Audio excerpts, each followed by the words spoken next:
c'est bon. C'est ça, et vous avez ça. C'est ça. Ouais, voilà, c'est très bien. Allez, à bientôt. Cette halte, en fait, elle consiste à essayer que les gens qui viennent passer un moment chez nous en profitent pour oublier leurs emmerdements. Et se créent comme ça des amitiés, des espèces de couples improbables entre un jeune plein de piercing puis une petite mamie, et le jeune rencontré un soir dans une rue lugubre, certainement qu'on changerait de trottoir, et là il va se faire engueuler par la petite mamie parce qu'il a fait une connerie à la belote et que c'est insupportable. Je suis Rémi, le président de la halte, lieu d'accueil de jour, week-end et jours fériés. Il y a un repas proposé aux gens qui sont là, préparé par une équipe de cuisine bénévole.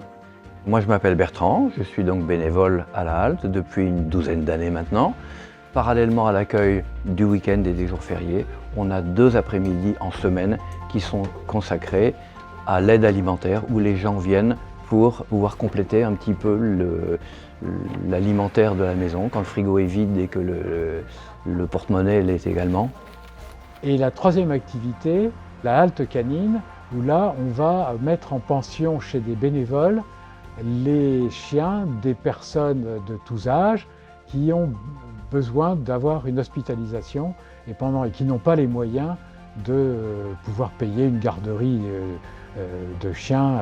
Et donc nous, on va trouver des familles pour que ce ne soit pas un obstacle à l'hospitalisation. On va faire des balades aussi sur la côte. On a des gens qui vont tout d'un coup découvrir que Brest est au bord de la mer, qui sont pratiquement jamais sortis du béton. Il nous arrive d'avoir un congélateur qui tombe en panne.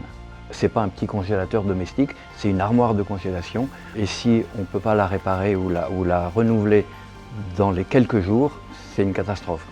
À tous ceux qui vont répondre à cet appel de la Fondation Monoprix et du LUL, on veut dire d'avance un grand merci. Tous les jours d'accueil, il y a plusieurs personnes qui nous disent « Merci, heureusement que vous êtes là, qu'est-ce qu'on ferait si vous n'étiez pas là ?» Donc qu'est-ce qu'on ferait nous si les donateurs n'étaient pas là ?